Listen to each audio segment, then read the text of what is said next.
이 시간 깨어 있는 자의 복이다, 이런 제목으로 말씀을 드립니다. 우리 하나님께서 천지 만물을 창조하셨어요. 우리를 만드셨어요. 그리고 우리에게 예수님을 보내주셔서 영원히 살 수 있는 생명을 준 거예요. 그래서 우리는 세상에서 잠시 살다가 하나님 나라에서 영원히 삽니다. 아멘. 지금은 우리가 세상에 속해 있는 것 같지만은, 그러나 우리의 소속은 하나님 나라입니다. 우리나라에 보면 다양한 외국인들이 와 있어요. 물론 우리나라에서도 사시는 분도 있지만 대부분 자기 본향, 본국을 향하여 갑니다. 오늘 우리는 주님이 우리를 이 땅에 보내주셨기 때문에 이 땅에 살다가 우리의 본향, 본국인 하나님 나라로 가요. 근데 우리 스스로 못 갑니다. 우리 주님께서 우리를 데리러 오십니다. 우리를 데리러 오시는 예수님을 만나는 것, 이것이 최고의 복이거든요. 자, 우리가 살고 있는 세상, 우리 하나님의 시간표로 지금 하나님의 역사의 종말이 어디쯤 와 있는지를 우리가 봐야 됩니다. 요한계시록은 이 하나님의 시간표로서 지금 역사의 끝점, 역사의 종말을 향하여서 가고 있습니다. 여기 지금 16장에 7대접의 재앙이 나오는데, 7대접의 재앙은 역사의 끝날에 있는 재앙을 말하고 있습니다. 자, 오늘은 그 6번째 재앙인데, 하나님께로 돌아오라. 우리 한번 10절과 11절의 말씀을 읽습니다.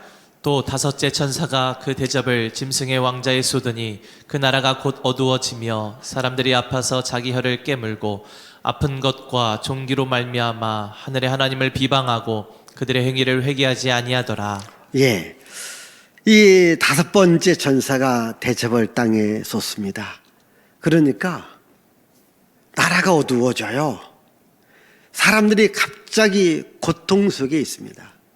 이 고통이 너무 심해서 혀를 깨물 정도 되어집니다. 그런데 그렇게 고통스러우면서도 하나님을 비방하더라는 거예요. 하나님을 원망하더라는 겁니다. 여러분, 우리가 살다 보면 고통이 와요. 아픔이 와요. 어려움이 와요. 문제가 있어요. 이것은 뭐냐면 회개하고 하나님께 돌아오라는 신호입니다. 이들은 회개하는 것이 아니라 하나님을 향해서 원망하고 비방하더라는 거예요. 여러분, 오늘 여러분들이 살다 보면 아마 지금도 몸에 아픔도 있을 것이고, 물질적인 아픔도 있을 것이고, 가정적인 아픔도 있을 것이고, 또 여러 가지 아픔과 고통과 문제가 있거든요. 그럼 이것은 뭐냐면 하나님께로 돌아오라는 신호라는 거예요. 하나님께 돌아와서, 하나님, 저 너무 아프네요. 너무 힘들네요. 너무 어렵네요. 이 문제를 하나님께서 해결해 주시옵소서. 이렇게 기도하면 하나님은 우리 문제를 해결해 주는 거예요. 이 성경 말씀은 뭐냐면 어렵고 힘들 때에 하나님께로 돌아오라. 하나님께로 돌아오라. 그럼 하나님이 살려 주시겠다는 거예요. 우리 한번 성경 말씀을 좀 읽어보겠습니다. 계속해서 우리 역대하 30장 9절부터 계속 읽습니다. 너희가 만일 여호와께 돌아오면 너희 형제들과 너희 자녀가 사로잡은 자들에게서 자비를 입어 다시 이 땅으로 돌아오리라. 너희 하나님 여호와는 은혜로우시고 자비하신지라. 너희가 그에게로 돌아오면 그의 얼굴을 너희에게서 돌이키지 아니하시리라 하였더라. 계속해서 악인은 그의 길을, 불의한 자는 그의 생각을 버리고 여호와께로 돌아오라. 그리하면 그가 긍휼히 여기시리라. 우리 하나님께로 돌아오라. 그가 너그럽게 용서하시리라. 그가 이르시기를 너희는 각자의 악한 길과 악행을 버리고 돌아오라. 그리하면 나 여호와가 너희와 너희 조상들에게 영원부터 영원까지 준 그 땅에 살리라. 여호와의 말씀에 너희는 이제라도 금식하고 울며 애통하고 마음을 다하여 내게로 돌아오라 하셨나니 너희는 옷을 찢지 말고 마음을 찢고 너희 하나님 여호와께로 돌아올지어다. 그는 은혜로우시며 자비로우시며 노하기를 더디하시며 인애가 크시사 뜻을 돌이켜 재앙을 내리지 아니하시나니. 아멘. 아멘. 하나님께로 돌아오면 살려주겠다는 거예요.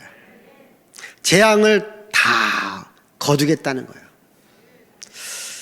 지금 우리나라도 이제 전 국민이 이 코로나 때문에 아파하잖아요.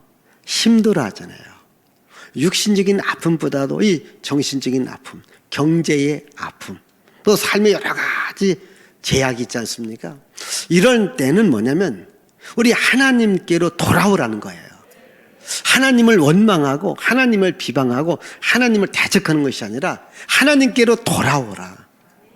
어찌 보면 하나님께서 지금 대접재앙을 이 땅 모든 사람들에게 지금 이렇게 던진 거예요. 이제 우리는 하나님을 대적하고 교회를 대적하는 것이 아니라 하나님께로 돌아오면, 하나님을 찾으면 하나님께서 해결해 주겠다는 거죠. 오늘 여러분, 혹시 여러분 삶에 여러 가지 어렵고 힘든 일이 있을 때에 회개하고, 즉 하나님께로 돌아오고 하나님의 도움, 하나님의 은혜, 하나님의 능력, 하나님의 복을 구하기를 바랍니다. 이제 6번째 천사가 이제 재앙을 땅에 쏟습니다. 특별히 재앙을 쏟으니까 강물이 말라지더라는 거예요. 우리 한번 12절을 보겠습니다. 12절. 또 6째 천사가 그 대접을 큰 강 유브라데에 쏟음에 강물이 말라서 동방에서 오는 왕들의 길이 예비되었더라. 예, 여러분, 이 강이라고 하는 것은요, 어떤 그 지역과 지역을 구분하는 경계선의 역할을 해요. 우리나라 맨 위에 압록강이 있고 두만강이 있지 않습니까? 그래서 이 중국과의 경계, 또 러시아와의 경계가 있어요. 또 여러분, 우리 수도권에 사시는 분은 이 가장 많이 한강을 볼 거예요. 이 강북 또는 강남, 이렇게 뭔가 구별을 짓습니다. 그런데 그 강물이 말랐다는 거예요. 여러분이 서울을 흐르고 있는 강물이 다 말랐다, 들어본 적 있습니까? 없잖아요. 강물이 좀 줄어들 수는 있어요. 마르지는 않습니다. 그런데 오늘 성경 말씀에 보니까 이 대접재앙이 그 유브라데라고 하는 큰 강입니다. 이 한강보다 더 큰 강이에요. 거기가 말랐다라는 겁니다. 그러면요, 이 강물이 말랐다라고 하는 것은 경계가 무너졌다고 하는 겁니다. 어떤 구분 짓는 것이 무너졌다고 하는 겁니다. 그래서 오늘 말씀을 보면은 이 강물이 말라서 이 동방에 있는 왕들이 오기 시작했다는 거예요. 이게 마음껏 다니게 되었다는 겁니다. 영적 의미는 그겁니다. 지금 이스라엘과 경계를 이루고 있는 유브라데 강에 물이 다 말라서 이 동쪽에 있는 사람들이 마음껏 들어오게 되었다는 거예요. 영적으로 말하면 이스라엘, 즉 하나님의 백성과 이방인들이 서로 하나가 되어질 수 있도록 왕래가 자유롭게 되었다는 거예요. 하나님의 백성과 이방인이라는 이 경계점이 무너졌다고 하는 겁니다. 쉽게 말하면 우리는 교회의 성도들입니다. 교회의 성도들과 세상에 믿지 않는 사람들과는 분명한 경계가 있습니다. 분명한 구별이 있습니다. 그런데 우리 예수를 믿는 사람들과 예수를 믿지 않는 사람들이 서로가 혼합이 되어질 때에, 어떤 그 믿음의 경계선이 무너질 때에 우리 신앙은 타락하게 되는 겁니다. 신앙은 변질되게끔 되어져 있습니다. 지금 우리 시대가 이러한 이 신앙의 변질 또는 신앙의 타락을 줄 수 있는 많은 것들이 지금 몰려오고 있는 이 시대에 우리가 지금 교회 생활하고 있는 겁니다. 그럼 우리 좀 더 보겠습니다. 우리 13절의 말씀을 봅시다. 13절. 또 내가 봄에 개구리 같은 새 더러운 영이 용의 입과 짐승의 입과 거짓 선지자의 입에서 나오니 그 다음 14절입니다. 그들은 귀신의 영이라 이적을 행하여 온 천하 왕들에게 가서 하나님 곧 전능하신 이의 큰 날에 있을 전쟁을 위하여 그들을 모으더라. 자, 여기 보면요. 개구리 같은 새 영, 그래서 용의 입과 짐승의 입과 거짓 선지자의 입을 통하여서 많은 말을 해요. 근데 이것이 뭐냐면 귀신의 영들이고, 그리고 이들이 세상 권력자, 세상 통치자, 세상에서 돈이 있고 지식 있는 사람들을 움직여서 하나님을 대적하고 하나님의 교회를 대적하기 위한 전쟁을 벌이더라, 이 말이거든요. 여기 보시면요, 개구리 같은 새 영이, 즉 용과 짐승과 거짓 선지자가 등장하는데요. 왜 개구리 같은 새 영이라고 말했을까요? 아마 여러분들은 지금 이렇게 도시에서 살면은 이 개구리 울음소리를 많이 못 들어요. 혹시 여러분들이 좀 이렇게 나이 좀 드신 분들은 이렇게 시골에서 사신 분들은 이 개구리가 우는 거를 보아요. 저도 이제 어렸을 때에 뭐 이 초등학교 또 중고등학교까지 시골에서 있었기 때문에 이 봄이 되어지면은 이제 개구리들이 논바닥에 참 많아요. 근데 신기하거든요. 조용한데 어느 논바닥에는 개구리 하나가 딱 울어요. 그러면 그 논바닥에 있는 개구리들이 개굴개굴 막 울기 시작해요. 그러면 저쪽 논바닥에 있는 개구리들이 뭐예요? 또 울어요. 그러면 저쪽 논바닥 온 동네에 있는 개구리들이 뭐예요? 다 짖어대는 거예요. 들어보셨나요? 예. 어른이 아니면 못 들어봤을 거예요. 예. 그럼 막 짖어대다가 또 이쪽 논에 있는 개구리가 잠잠하면 다 잠잠해져요. 그러다가 또 한 마리가 울기 시작해요. 예? 개굴개굴 하기 시작하면 또 전체에 있는 개구리들이 다 짖어대요. 바로 그걸 말합니다. 여기 보면 개구리 같은 새 영, 용의 입, 짐승의 입, 거짓의 입을 가졌는데 이것이 뭐냐면 귀신들의 영이라는 거예요. 이들이 권력자와 세상 통치자들을 일으켜서 하나님의 교회를 대적하는데 다 함께 하더라는 거예요. 한번 여러분들이 넓은 마음으로 이해를 한번 하고 들어보세요. 우리 한 2년여 동안 이 코로나 때문에 가장 공격을 많이 당한 것이 교회입니다. 그렇지 않습니까? 아니, 전 국민을 좀 평등하게 대우하면 괜찮은데, 여러분, 수많은 기관들, 단체들, 모임들이 있는데, 유독 교회만 언론이, 신문, 텔레비, 방송, 인터넷, 유튜브, 또 뭐, 여러 가지 교회를 집중적으로 공격한 것을 보게 되잖아요. 여기서 짖어대니까 저쪽에서 짖어대고 저쪽에서 짖어대고 개구리 같은 새 영이 여러분 교회를 공격해요. 우리 믿음의 성을 공격하는 이런 시대가 온다는 거예요. 근데 지금이 이런 시대가 아니겠는가라고 생각해 보는 거예요. 예수님께서 이제 우리의 죄를 가지고 십자가에서 죽어요. 그런데 예수께서 이 십자가에서 이제 죽기 위한 재판을 해요.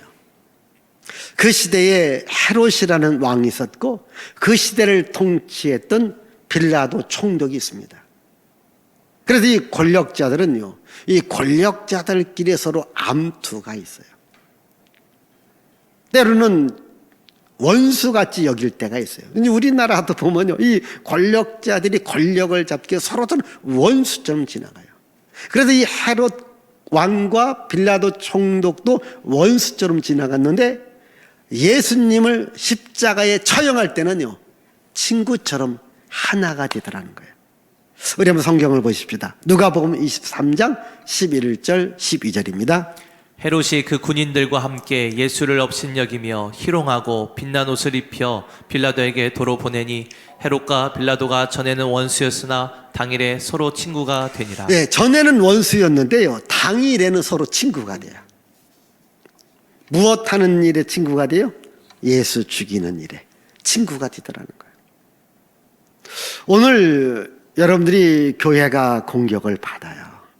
그런데 놀라운 것은 교회를 다니는 사람들까지라도 교회를 공격하는 거예요. 이러시면 안 됩니다.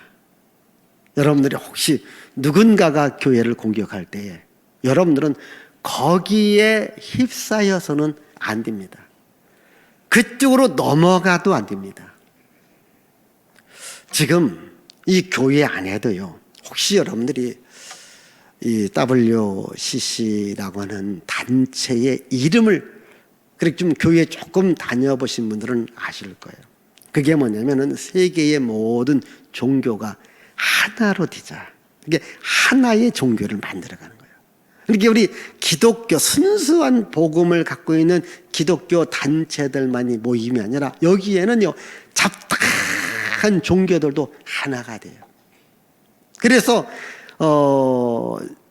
이 성경 말씀, 순수한 성경 말씀을 떠나 온갖 세상 잡것들이 많이 들어와요. 그래서 이 기독교의 순수한 복음을 해치는, 변질시키는 이런 일을 하고 있습니다. 이게 지금 저는 이 기독교 안에서도 굉장한 암적 존재라고 봐요. 이들이 뭐냐면 또 정치 권력과 서로 타협을 해요. 그래서 이 정치 권력을 통해서 또 순수하게 복음을 받아들이고 예수 그리스도의 복음을 믿는 자들을 핍박하고 또 신앙을 변질되게, 신앙을 타락되게 만듭니다. 다시 말씀드립니다. 오늘 우리 기독교 신앙은 유일한 신앙입니다. 유일한 신앙이란 말은 천지 만물을 창조하신 이가 하나님이십니다. 그리고 인류의 역사의 흥망성쇠를 주관하신 이가 하나님이십니다. 인간의 생사화복을 주관하신 이가 하나님이십니다. 우리에게 구원과 생명과 복을 주신 이가 하나님이십니다. 우리에게 구원을 주신 분이 예수 그리스도입니다.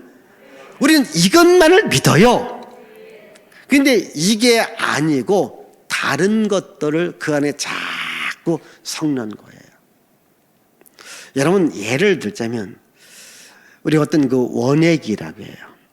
근데 분명히 원액이라고 팔았는데 집에 가서 보니까 원액이 아니야. 거기에 물도 섞었고 다른 걸 섞었어요. 그러면 여러분 기분 좋겠어요? 그 원액에 의미가 있느냐는 거예요. 없지 않습니까? 우리 기독교의 원 복음이 있습니다. 갈라디아서 1장도 다른 복음은 없다. 사도행전 4장 12절에도 구원을 줄 만한 다른 이름은 없다. 오직 예수 이름, 예수 복, 이것만이 기독교의 순수한 복음인데 이것이 아니라고 다른 것을 자꾸 가미를 시키는 것, 그리고 세상과 타협하는 겁니다. 이것을 혼합주의라고 해요. 종교 다원주의라고 해요. 오늘 여러분, 우리는 예수님만이 나의 구원자가 되시고 예수님만이 나에게 영생을 주심을 믿어야 됩니다. 이런 신앙의 순수성을 유지해야 돼요. 근데 지금 경계가 무너져 기독교인과 비기독교인, 교회와 정부, 교회와 권력이 분명히 구별이 되어야 되는데 경계가 무너져 서로 섞여져 혼합이 돼. 이런 시대가 오면 주께서 세상에 가까이 오심을 알라는 겁니다. 세상 끝날이 됨을 알라는 겁니다. 그래서 우리는 순수한 복음을 가지셔야 돼요. 그래서 오늘 말씀 가운데 15절이 굉장히 중요해요. 자, 15절 다 같이 읽습니다. 보라, 내가 도둑같이 오리니 누구든지 깨어 자기 옷을 지켜 벌거벗고 다니지 아니하며 자기의 부끄러움을 보이지 아니하는 자는 복이 있도다. 예, 예수께서 다시 오십니다. 이 신앙을 가지셔야 돼요. 우리는 영적으로 다시 오실 예수님을 맞이할 수 있는 이 믿음을 갖고 이 믿음에 대한 순수성을 가져야 돼요. 예수 외에 구원이 없다. 오직 예수님만이 구원이 있다. 이 믿음 하나 가지고 가야 돼요. 그래서 예수님 다시 오신다. 다시 오실 예수님을 내가 만난다. 그게 뭐냐면 영적으로들 깨어 있는 신앙이 있잖아요. 예수 위에는 구원이 없다. 여러분, 여기 용의 입, 짐승의 입, 거짓 선자의 입, 그게 뭡니까? 정치 권력이 되어질 수 있고 거짓 선지자가 되어질 수 있고 이단과 사이비들이 되어질 수 있고 그리고 타 종교가 되어질 수 있습니다. 이런 것들이 서로 짬뽕, 혼합이 되어집니다. 이런 혼합된 신앙이 오늘 우리 교회 안에 들어오면 안 되고 여러분 안에 들어오면 안 된다는 거죠. 오직 예수님만이 나의 구원자가 되시고 그 예수님만이 나를 데리러 이 땅에 오심을 우리가 깨어서 기도하는 이런 믿음을 가져야 된다. 우리 예수께서도 항상 우리가 뭡니까? 깨어 있어라, 이걸 당부해요.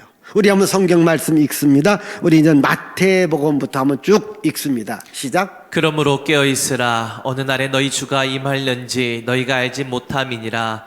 너희도 아는 바니 만일 집주인이 도둑이 어느 시각에 올 줄을 알았더라면 깨어 있어 그 집을 뚫지 못하게 하였으리라. 이러므로 너희도 준비하고 있으라. 생각하지 않은 때에 인자가 오리라. 그런즉 깨어 있으라. 너희는 그 날과 그 때를 알지 못하느니라. 너희는 스스로 조심하라. 그렇지 않으면 방탕함과 술취함과 생활의 염려로 마음이 둔하여지고 뜻밖의 그날이 덫과 같이 너에게 임하리라. 이 날은 온 지구상에 거하는 모든 사람에게 임하리라. 이러므로 너희는 장차 올 이 모든 일을 능히 피하고 인자 앞에 서도록 항상 기도하며 깨어있으라 하시니라. 예, 항상 깨어 있어라. 예수께서 직접 말씀하신 겁니다.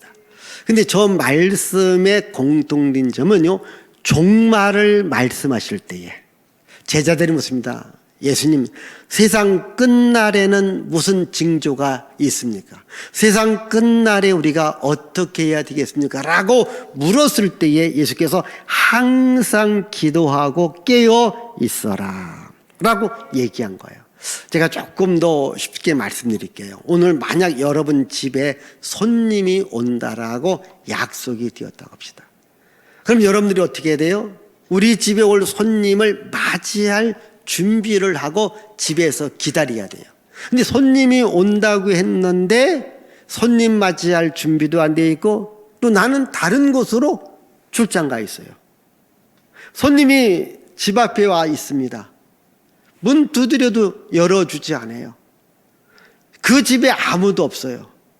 그러면 이게 어떻게 될까요? 서로 큰 상처가 되어지거든요. 지금 예수께서 이 땅에 오신다라고 약속했거든요. 주님이 오셨어요. 근데 여러분들이 주님 맞이할 준비를 하나도 하지 않고 다 세상으로 나가 있다면 어떻게 되겠느냐는 거예요. 그래서 주님이 오신다고 할 때에 주님 맞이할 수 있는 준비를 항상 하고 있어야 된다는 거죠. 오늘 손님이 온다. 그럼 하루 종일 그분이 아침에 올런지 점심에 올런지 저녁을 하루 종일 기다리듯이 여러분 예수께서 세상에 오신다고 할 때 우리는 영적으로 항상 예수님 오신다. 예수님 나는 맞이해야 된다. 이런 믿음을 가지고 세상을 살아가잖아요. 그러니까 세상은 살지만은 예수님 다시 오신다라는 이 믿음을 항상 가지라는 거예요. 이것을 또 뭐라고 말하고 있느냐? 예수 그리스도로 옷을 입어라는 거예요. 예수로 옷을 입으라는 거예요. 이 사람이 옷을 입으면은 저분이 누구인가를 알잖아요. 예를 들자면 우리가 이렇게 경찰복을 입으면요, 좀 경찰이에요. 우리 군인들이 또 군복을 입어요. 또 여러분들이 아마 직장에 가면 또 이게 직장에서 입는 옷들이 있지 않습니까? 그러면 그런 옷을 늘 입고 있으면 항상 내가 긴장하는 거죠. 군인으로서, 경찰로서, 또는 여러분들이 직장, 그러나 그 옷을 벗어요. 그때부터는 자유가 있지 않습니까? 뭐 휴가가 나왔다, 또는 뭐 쉬는 날이다, 또 퇴근해 집에 왔다, 그때부터 자유가 있습니다. 근데 내가 옷을 항상 입고 있을 때에 뭡니까? 그 일의 본분을 망각하지 않는 거잖아요. 우리는 예수 그리스도의 옷을 항상 입고 있어야 된다. 이 옷을 벗으면 안 된다라는 것이 오늘 말씀이거든요. 그럼 우리 성경 말씀도 봅시다. 우리 계시록 19장 8절, 갈라디아 3장 27절 읽습니다. 그에게 빛나고 깨끗한 세마포 옷을 입도록 허락하셨으니 이 세마포 옷은 성도들의 옳은 행실이로다 하더라. 누구든지 그리스도와 합하기 위하여 세례를 받은 자는 그리스도로 옷 입었느니라. 예, 그리스도로 옷을 입으라는 겁니다. 이 말은 뭐냐면은 예수 그리스도께서 우리의 죄를 가지고 십자가에 죽으셨습니다. 예수의 피로 우리를 깨끗게 했습니다.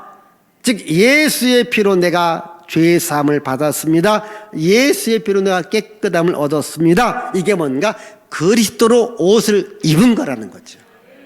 우리 한번 또 같은 계시록 7장 13절 14절을 보시겠습니다. 장로 중 하나가 응답하여 나에게 이르되 이 흰 옷 입은 자들이 누구며 또 어디서 왔느냐.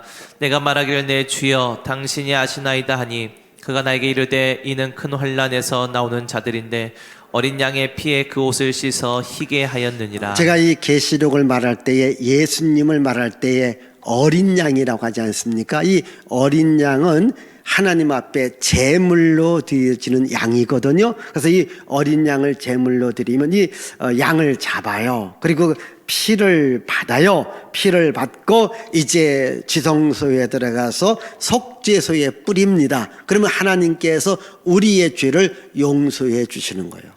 그래서 우리는 예수의 피를 믿는 건데, 예수의 피를 어떻게 믿습니까? 예수의 피로 내가 죄 사함을 받았다. 그것이 뭐냐면 예수로 내가 옷을 입는 거예요. 이 예수로 옷을 입어야 되지, 이걸 벗으면은 벌거벗게 되고 수치를 당한다. 그래서 예수로 옷을 입은 자가 복이 있다. 다시 15절을 잘 보십시다. 15절. 보라 내가 도둑같이 오리니 누구든지 깨어 자기 옷을 지켜 벌거벗고 다니지 아니하며 자기의 부끄러움을 보이지 아니하는 자는 복이 있도다. 네, 자기 옷을 지키는 거예요. 그래서 벌거벗고 다니지 않는 자가 복이 있다, 이렇게 말합니다. 여러분 여기도 다 옷을 입고 왔어요. 그러면 한번 이렇게 생각해 보셨나요? 우리 사람이 언제부터 옷을 입고 다녔는가? 여러분 사람이 언제부터 옷을 입고 다녔을까요?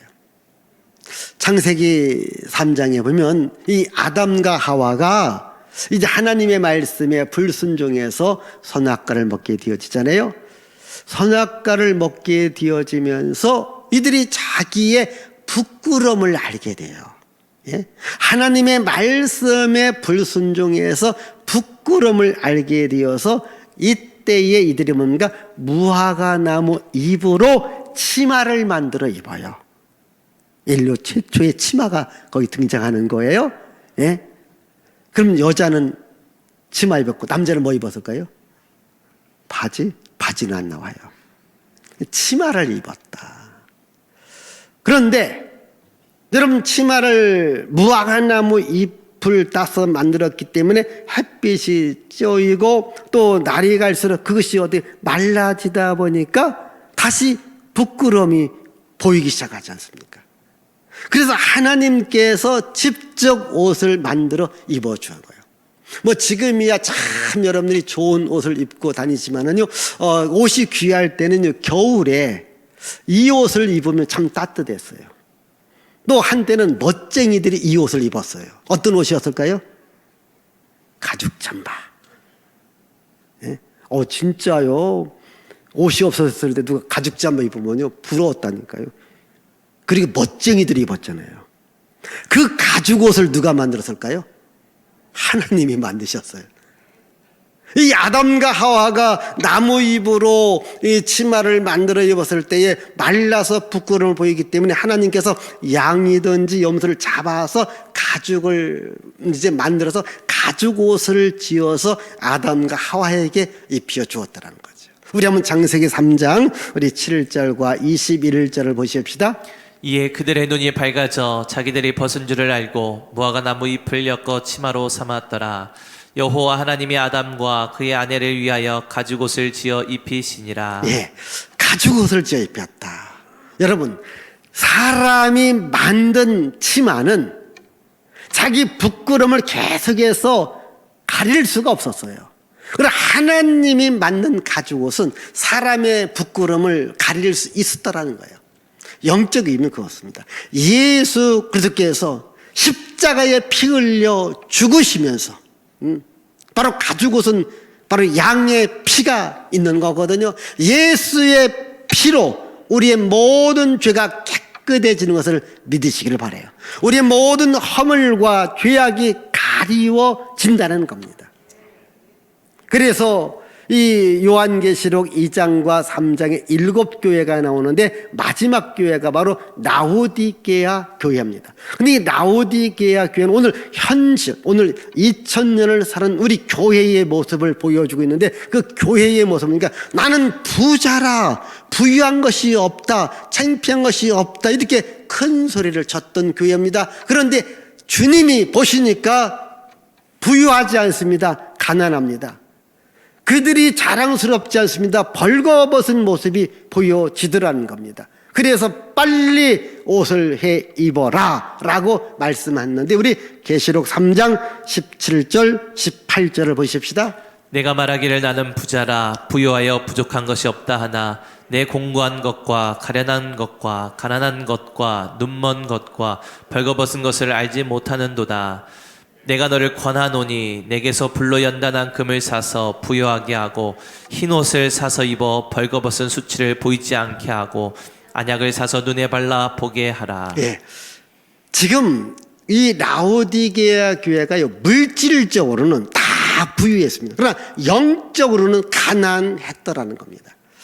여러분 우리가 보이는 세상 전부가 아닙니다. 영적 세상이 있습니다. 우리는 영적으로 부유한 자가 되어야 되고 영적으로 깨끗한 자가 되어야 됩니다. 그럼 영적으로 부유하고 영적으로 깨끗하기 위해서는 하나님이 보내주신 예수 그리스도로 우리가 옷을 입어야 되고 예수 그리스도로 우리가 깨끗해져야 됩니다. 그래서 우리가 예수를 믿으면 우리들의 모든 허물과 죄악을 예수께서 다 덮어주십니다. 우리의 죄를 인정하지 않습니다. 이것이 바로 흰 옷을 입은 겁니다. 세마포를 입은 겁니다. 영적으로 깨끗한 상태를 말합니다. 그래서 바울은 로마서 4장에서 그 아브라함의 행복, 다윗의 행복을 뭐라고 말합니까? 그들이 죄가 있는데 하나님께서 그 죄를 죄로 인정해 주지 않은 것에 대해서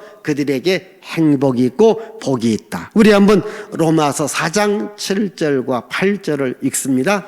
불법이 사함을 받고 죄가 가리어짐을 받는 사람들은 복이 있고 주께서 그 죄를 인정하지 아니하실 사람은 복이 있도다 함과 같으니라. 예. 자, 여기 보시면요. 분명히 죄가 있습니다. 그런데 죄가 없다라고 내가 죄를 용서해 주었다라고 주께서 인정을 해 준 거예요. 이런 사람이 복이 있다는 거예요. 여러분 사람 죄가 있으면 죄값을 지불해야 되는데 죄값을 지불하지 않아도 된다. 너 죄가 없다라고 주께서 인정해 주셨다는 거예요. 제가 이 말씀을 어떻게 여러분들에게 이해하기 쉽게 설명해 드릴까라고 생각하다가 이 은행의 문제를 생각해 봤어요. 아마 여러분들이 집을 사고 팔 때에 은행에서 대출을 받아요. 예를 들자면 내가 5억이든지 10억을 받았다 해요. 근데 좋을 때 받았는데 경제가 어렵고 생활이 어렵다 보니까 원금 이자 갚기가 너무 어려워요. 집을 날리게 생겼어요. 근데 은행에서 전화가 따라로 온 겁니다. 아, 누구냐고. 예, 됐습니까? 지금 우리 손님께서 우리 은행에 10억이 이렇게 대출받은 거 있는데 우리 은행에 결정해서 그 10억을 다 탕감해 주었다고. 안 갚아도 된다고. 아멘 할렐루야겠죠? 예? 아니 은행 측에서 서류를 어제부로 다 불태워버렸다고. 이제 안 갚아도 된다고. 기분 너무 좋겠죠? 그런 일이 실제 있었으면 좋겠죠? 네, 실제 없습니다. 근데 하나님은 하실 수 있다는 거예요. 우리가 죄로 우리가 죽어야 됩니다. 다 허물로 죽어야 됩니다. 근데 하나님은 죄 없다, 허물 없다 인정해 주었다는 거예요. 그리고 예수의 옷으로 다 덮어준 거야. 안 보이게 죄 없다, 허물 없다 이렇게 인정받는 자가 복이 있다. 그게 오늘 15절의 말씀이에요. 다시 한번 여러분 15절 또 읽어봐 봐요. 보라, 내가 도둑같이 오리니 누구든지 깨어 자기 옷을 지켜 벌거벗고 다니지 아니하며 자기의 부끄러움을 보이지 아니하는 자는 복이 있도다. 여러분 자기 옷을 지키는 거예요. 벌거벗고 다니지 아니하며 자기 부끄러움을 보이지 않는 자가 복이 있다. 그래서 여러분 예수께서 우리들이 옷을 주었다니까요. 의의 옷은 예수의 피의 옷을 준 겁니다. 그래서 여러분 예수님은 나의 구원자다라고 믿으면 되어지는 겁니다. 여러분 이 천국을 예수께서 비유한 혼인잔치의 비유가 나옵니다. 그때의 혼인잔치에 참여하는 자들에게 예복을 다 준 겁니다. 예복 입고 들어와라. 근데 한 사람이 자기 고집대로 자기 옷을 입고 온 거예요. 우리 한번 여기 보십시다. 우리 마태복음 22장 11절부터 13절입니다. 임금이 손님들을 보러 들어올새 거기서 예복을 입지 않은 한 사람을 보고 이르되 친구여 어찌하여 예복을 입지 않고 여기 들어왔느냐 하니 그가 아무 말도 못하거늘 임금이 사원들에게 말하되 그 손발을 묶어 바깥 어두운 데에 내던지라 거기서 슬피 울며 이를 갈게 되리라 하니라. 여러분 여기 예복을 주는 거예요. 지금 하나님께서 예수님을 세상에 보내주신 겁니다. 예수의 피로 우리의 죄를 다 씻겨주신 겁니다. 예수의 피를 힘입어 하나님 나라에 들어가는 겁니다. 근데 나는 그 필요 없다. 내 지식, 내 의, 내 선, 내 교양 이것만 갖고도 나는 천국 갈 수 있다. 아닙니다. 아무리 이 사람이 세상처럼 멋진 옷을 입고 들어도 아닙니다. 하나님이 주신 옷, 예수께서 주신 옷, 예복을 입어야 된다는 겁니다. 그 옷을 입어야 나의 모든 수치가 가려지고 부끄러움이 없어지는 자, 이런 사람이 복이 있다. 자, 마지막으로 우리 한번 계시록 22장 14절입니다. 자기 두루마기를 빠는 자들은 복이 있으니 이는 그들이 생명나무에 나아가며 문들을 통하여 성에 들어갈 권세를 받으려 함이로다. 여기 자기 두루마리를 빠는 자들은 예수의 피로 죄 씻음을 받은 자가 복이 있다는 겁니다. 그래서 우리는요 오직 예수님만이 나의 구원자가 된다는 겁니다. 여러분 세상의 권력이, 세상의 지식인이, 세상의 경제가 즉 물질이 많은 사람들이 나의 신앙을 변질시키고 내 신앙을 타락시킨다 하더라도 그들과 합하고 혼합되고 섞여지지 말고 예수 그분만이 나의 구원자가 되시고 예수 그분만이 나를 천국으로 인도한다라는 이런 순수한 믿음을 갖고 이 믿음을 지키며 여러분들이 살아갈 수 있기를 바랍니다. 기도합니다. 하나님 아버지 감사와 찬양과 영광과 존귀를 주께 돌려드립니다. 세상은 우리들의 믿음을 타락시키려고 합니다. 세상은 우리들의 믿음을 변질시키려고 합니다.